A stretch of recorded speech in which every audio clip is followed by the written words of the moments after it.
All right. So today, I'm going to keep it quite simple since it's right before spring break. Miss Edwards, good to see you again. Mr. Gamble, good to see you for the first time in a while. So um, today we're going to talk about kind of the background of what's going on in reading in the book Stamped. Um, Obviously, last week you had a quiz over the reading, specifically over the life and times of William Lloyd Garrison, leading up to and through the Civil War, for that matter. But it's what happens after the Civil War that I want to talk about today, because that's what sets up the assignment that you have this week over the leaders of the late 1800s, early 1900s, specifically within the African American community. And in that assignment, you have five different leaders. Two of the main ones that you typically read about in American history class, at least you did when you were sophomores, uh, you read quite, not extensively, but at least enough to know who Booker T. Washington and W.E.B. Du Bois are. To give you just a basic general overview of the two leaders, you have Booker T. Washington, who, for the most part, believes that African Americans, at least post Civil War, have to work hard, have to gain um, trade knowledge, whether that means learning how to farm, whether that means learning how to become a mechanic, learning how to be a blacksmith, learning a trade of some sort.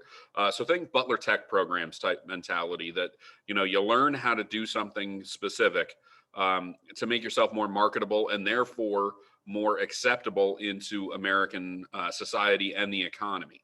Now, that's what Booker T. Washington was pushing for. He says in his Atlanta exposition speech for the white America to cast their bucket down. This idea that you kind of cast down amongst the people and try and, equal through hard work and dedication, but you provide at least the training. So that was kind of the mentality that he was basically saying for the American government and white America by extension, to kind of provide the funding and provide the training programs and provide at least a little bit of help to the African American community, which to many in the African American community, they've kind of felt like he was almost kind of pandering to at least the government, but by extension, white America, that, they were almost kind of like uh, being apologists in their own right for their position, when somebody like Du Bois would look at it and say, the reason we're in this position is because of slavery, and we did not put ourselves there. This was done to us by the government and by white America. So this argument ties right into the current argument over reparations that we've been kind of putting out there over the past few weeks. So, needless to say, those are the two leaders and their mentality. Du Bois kind of had the mentality that you just take it because by nature you are equal, whereas Booker T. Washington was almost kind of like you have to earn the reputation, or at least the status of being equal. So they were definitely polar opposites on how you get equality done. Now, their main goal was the same. Obviously, they wanted social and economic equality for whites and blacks within the United States. They just had very different methodologies with which they pursued it, not unlike Martin Luther King Jr. and Malcolm X during the 1960s. So you're talking about 60 years or so after the fact, after Booker T. Washington and Du Bois are having this argument back and forth, that MLK and Malcolm X are going to kind of embody that type of mentality, whereas MLK would definitely be out of the mold of Booker T. Washington. Malcolm X would definitely be out of the mold of Du Bois, a little bit more forceful in tone and rhetoric. So bottom line is, that's kind of the two main leaders from the time period, but that's not to discount the other three that are on your form there. Marcus Garvey, who is Jamaican by birth, he comes into the United States as an immigrant, but he is a crusader for what he basically characterized as imperial people, that the people who have been swept up within the imperialist ambitions of European nations. So he's very much a crusader for what is known as Black nationalism.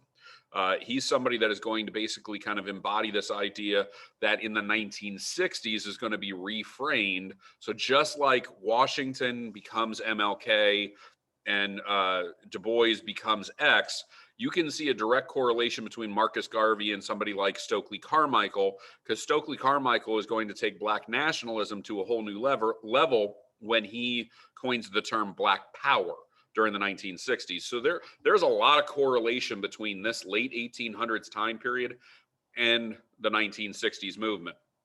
What typically gets lost in the shuffle are the two women that are on that form.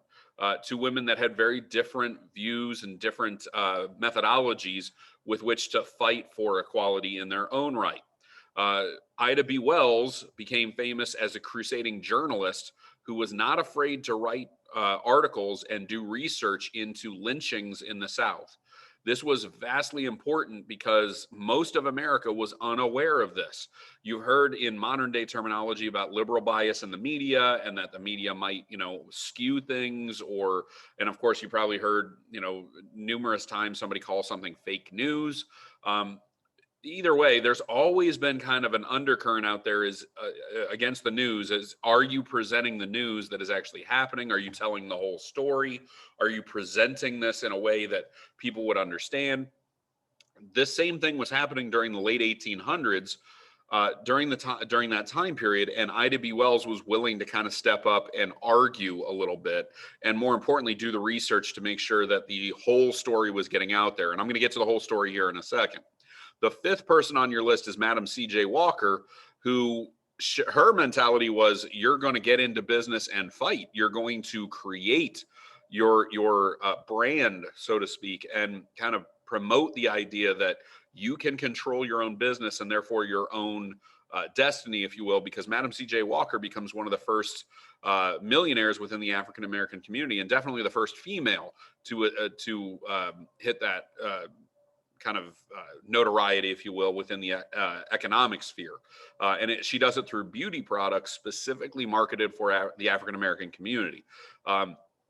So again, all five of those people have very different impacts during the late 1800s, early 1900s, but they all are part of kind of the fomenting of the civil rights movement. So what is going to gradually progress during the early 1900s to the mid 1900s, when you start seeing MLK and Malcolm X kind of emerge as new leaders in the 50s and 60s, all has its roots from this time period. So what I want to get at real quick is the time period. The time period that we're talking about is post-Civil War America. The Civil War was fought from 1861 to 1865, when we basically ripped apart the entire United States, North versus South. And whatever, history books and some teachers will tell you, the genesis of the struggle was the institution of slavery, the argument over whether or not slavery should exist within the United States. As much as they tried to dance around it, that's the real root of the problems. Everything else kind of came out of that. So when you hear people say, well, it was really the economic differences between the North and the South, well, let's be honest. The economic differences between the North and the South is that the North was more industrial. They had started to progress towards what we eventually called the Industrial Revolution. They have more city-based. They didn't have slavery. They were very much a hard work and dedication capitalist type mentality, whereas the South was more agrarian and completely dependent upon the institution of slavery. So even when professors or history teachers try and say, well, it was more of an economic thing, you cannot dance around that the key ingredient towards that economic difference was the institution of slavery. If you want to talk about, well, the South really didn't like the North infringing upon their way of life.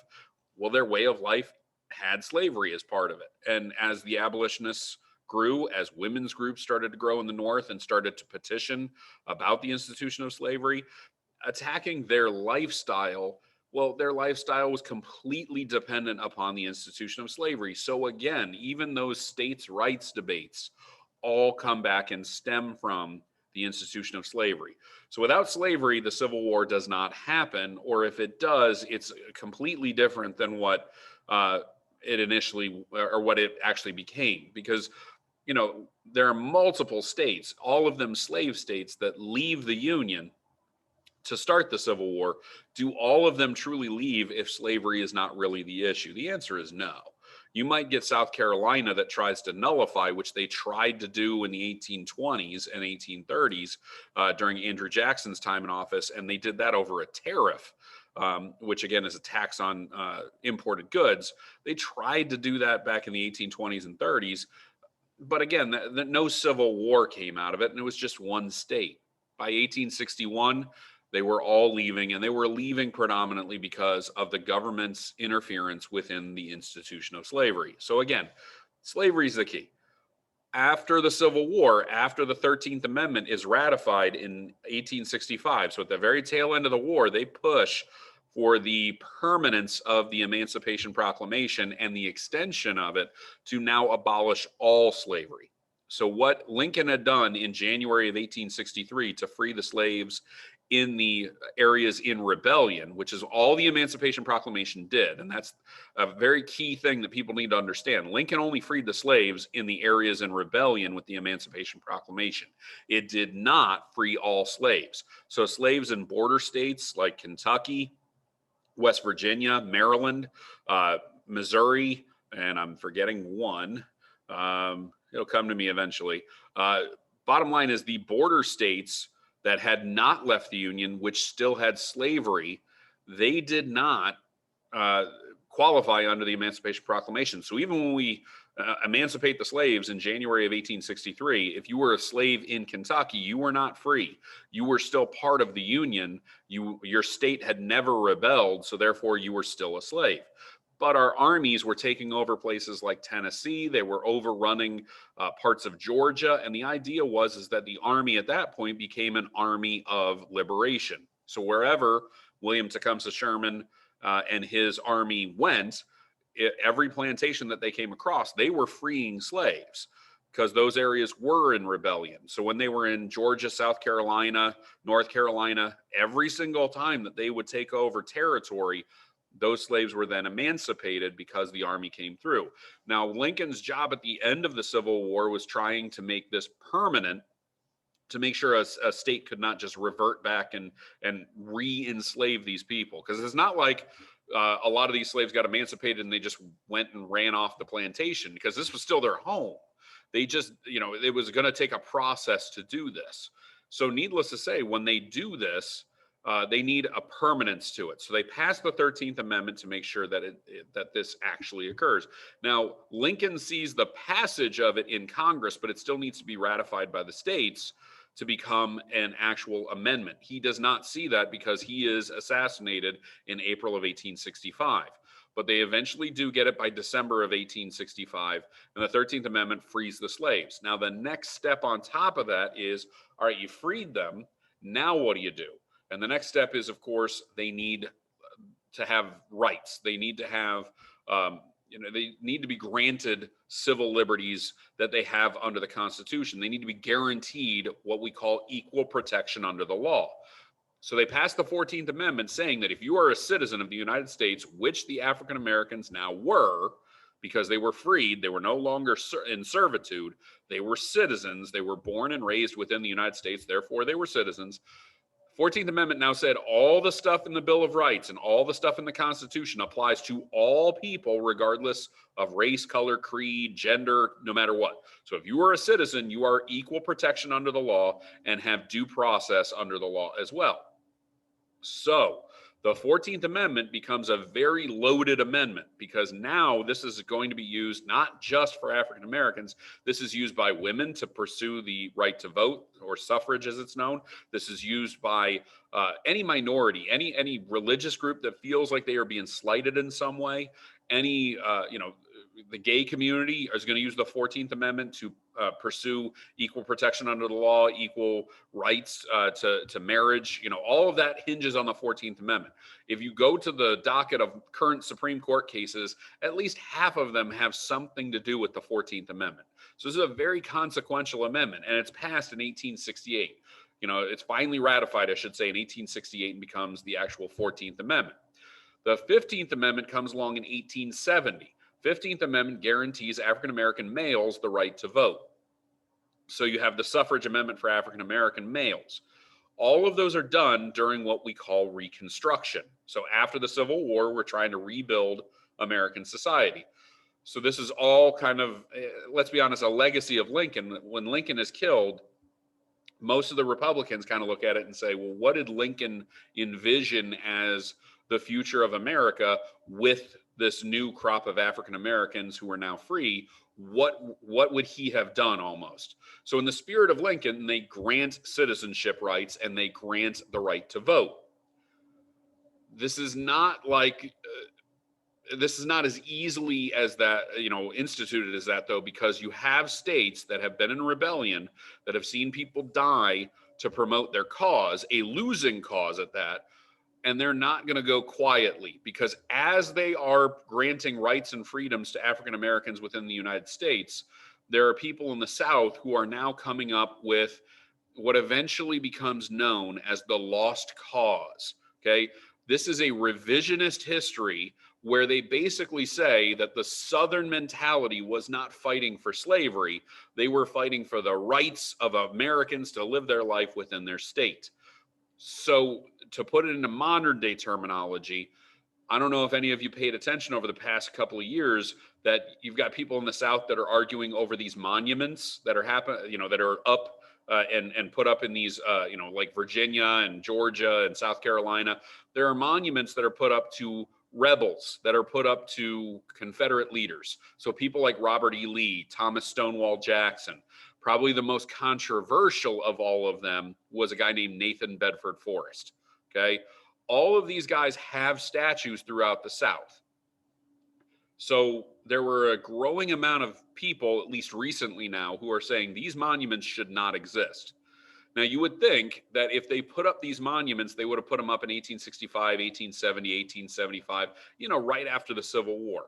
These monuments, most of them were not put up until the early 1900s. Okay. So we're talking about 40 to 50 years after the Civil War, they put up these monuments to these Confederate generals and leaders.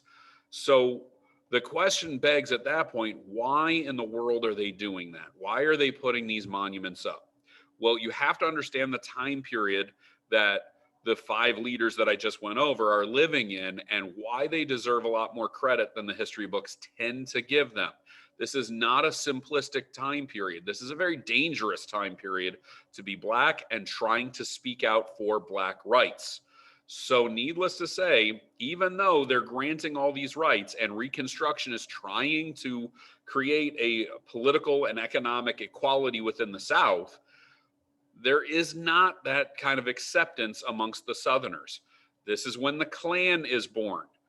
Now, do realize right now, the Klan is born out of a mentality that the Southern way of life is under attack. Put it this way, I don't know if you guys remember the term guerrilla warfare, the idea that you can't fight your opponent man to man on the field of battle, so therefore you kind of just like hide, jump out, kill, and then go back into hiding. The Klan basically is guerrilla warfare. These are people that are so entrenched in their belief structure and so believing in their cause that they believe that, they have the right to basically attack and intimidate and fight against this power that is outside of their control. So they can't fight these amendments coming from the national government, but they can intimidate Black people into submission in the local areas through violence and intimidation and torture. So you're talking about, these amendments coming in, and the amendments basically are forced in their mind, forced upon them, which isn't really true. Okay, hold on just one second, real quick, folks. I have to answer a question.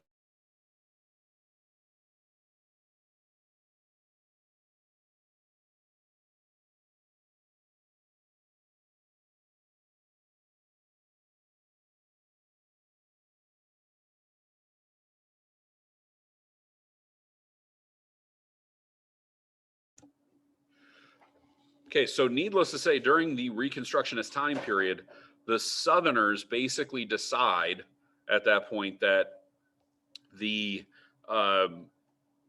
Black community was getting too many powers too quickly, and so they banded together and formed this Klan. Now, why is General Nathan Bedford Forrest such a controversial person to have a monument, and there are massive amounts of monuments throughout the South? Well, he's the founder of the Klan. Now, he was a general during the Civil War. He was a Confederate cavalry commander during the Civil War and a very successful commander.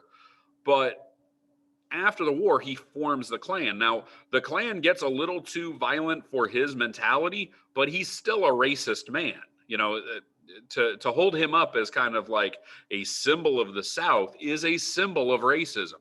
So when African Americans say, hey, we don't want a statue of Nathan Bedford Forrest in places like Selma, where there were massive fights during the modern day civil rights movement in the 1950s and 60s for voting rights within Selma. And there were a lot of other, issues all the way leading up to that. To have a statue of Nathan Bedford Forrest in Selma makes no sense. And there were huge arguments about this. Okay. I just finished reading a book. If you ever want to get a chance to read it, read a really good book. I'm going to post later on the title to this.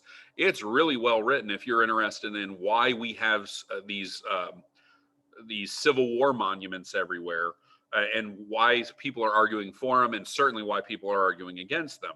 And really, excuse me, with my northern mentalities, I don't understand why we have monuments to losers. I've been to Germany a lot. I lived over there a lot. There's no statues to Hitler over in Germany. There's no like, well, let's look back on the good old days of the Third Reich. And that's usually the argument I use against people in this country. And I even use it against people that for some god awful reason, decide to fly the Confederate flag because of their Southern heritage. Really, you're going to celebrate a loss? You lost. But that's how entrenched this lost cause mentality came into being. And this is the environment, if you will, that these people are coming into. Not to mention the black codes that come in, which are the laws against African-American equality throughout the South that eventually morph into what we call Jim Crow laws by the late 1800s. These become entrenched after Reconstruction ends in 1877 and become even more stringent and kind of oppressive, if you will, to the African-American community moving forward. So that's the environment. And keep in mind as well, in 1896, Plessy versus Ferguson, the Supreme Court case, basically solidified that Jim Crow laws were okay. And that was the famous separate but equal doctrine from the Supreme Court. The Supreme Court basically said, so long as you have separate schools, you can have separate schools, you can have separate train stations, you can have separate cars on the train, you can have separate bathroom facilities, you can have all that. As long as they're equal, it's okay.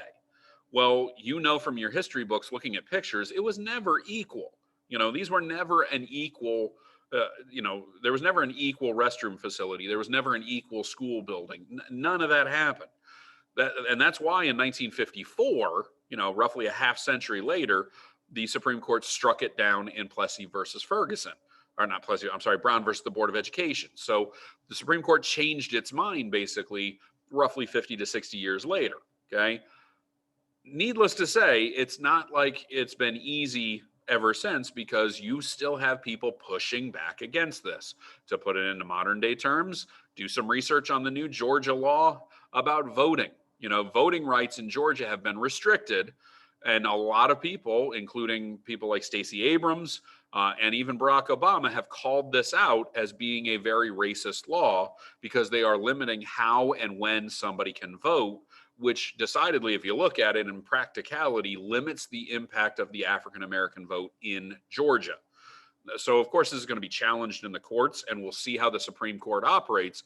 But this is one of those things where Stacey Abrams, and I don't know if you know who Stacey Abrams is, she ran for governor a few years ago in Georgia, and she's probably one of the major reasons why Joe Biden was able to win Georgia, because she registered a lot of people to vote, mostly in the African-American community.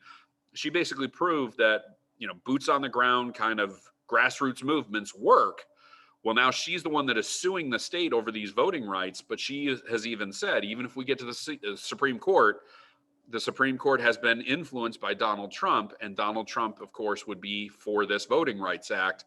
So she's kind of saying, look, even when we get to the Supreme Court, don't expect this Supreme Court to strike this law down, even though on the face of it, it's still very racist in mentality, causing many people, including African-American leaders throughout the United States, to call this the new Jim Crow law. So if you have not looked into this Georgia law, and I'll try and after spring break, once the dust settles on this, set up a lesson where you actually can look into it a little bit as well. It's kind of proving that this time period that we're in, that we're studying right now, there are still remnants of it. There's still a lot of problems with this. So needless to say, Plessy versus Ferguson is still kind of with us. So is Jim Crow laws, because you hear references to it all the time. Okay. This is what eventually is going to lead to what is known as the Great Migration during the early 1900s, when African Americans in the South say, you know what, we don't have economic opportunities and we're being prejudiced, we're being segregated, we're being oppressed down here. We're leaving. We're going north, which it's not like the North was embracing them as well. So you're talking about a group of people that left one oppressive situation and moved into another, which is where Stamp's going to pick up after spring break. That's kind of giving you the background information that you need when you're reading to understand kind of what's going on. Now, to remind you, you have obviously the leaders of the civil rights movement that I talked about at the very beginning. And again, you kind of need to do a little research on them. I don't want like where they were born and, their early years. What are their accomplishments? The 5 people that are listed there. What did Du Bois, Washington, Garvey, Ida B. Wells, and Madam C.J. Walker do? What made them important to American history, and why should we be studying them? And quite honestly, why should they have a much larger chunk of the American history textbook than what they already do? That's really what I'm kind of looking for. And all 5 of them have massive impacts within the civil rights movement and in American government and economics, depending upon who they are. So really try and take a deep dive into these people, because they are the genesis of the modern civil rights movement, which of course we're going to be moving into as we go through the early stages of the 1900s. After spring break, we're going to talk a lot more about, personally, one of my favorite time periods, the Harlem Renaissance, when jazz and poetry and African-American literature and other things really start to get put into mainstream American culture. It's the rebirth of the African-American culture, if you will, inside the United States. So we're going to talk about that after spring break. You have chapters 16 through 19 to read. There's nothing on it right now, but if you want to read it over spring break instead, just to get caught up, that's fine. But you will have an assignment associated with that when you return from spring break, just as an FYI. And we are really going to kick it up a notch because, in case you haven't noticed, we are only a few weeks away from the end of the semester. And keep in mind, we are ending the semester, since this is a senior-laden class, the first week of May. As many of you seniors got in your email the other day, your last day is May 7th, which means the last remote learning day like this is May 5th. So you only have four remote learning days left. That's it. The 14th, the 21st, the 28th, and May 5th. And then you're done. So I know a number of you are starting to kind of see the light at the end of the tunnel, but let's make sure we do some work along the way to make sure that we get our credit and move forward. A reminder again, you have only 3 assignments so far. I kept it light at the beginning of the semester, or the quarter, I should say. After spring break, you're going to have a couple more assignments than usual and some research-based stuff. So please make sure you're kind of keeping up with your reading and keeping up with the assignments. All right. I hope everybody has a wonderful spring break. I know that you still have one more day this week, one more school day. So let's make sure we're finishing up everything we need to before we go on break for this class and for other classes as well. So again, kind of keep up with everything. If you need any assistance, if you need any help, please reach out and ask questions. For those that are in person, I will see you tomorrow. For those of you that are remote, again, if you need any help, you can always reach out through email, or you can, of course, send out a request to have some office hours at some point, and I'll carve out some time. Other than that, stay safe, stay healthy, stay warm, because it's going to be really cold tomorrow. But then it'll be up to the 70s next week because it's Ohio and it's spring. Have a great day, folks, and I'll talk to you soon.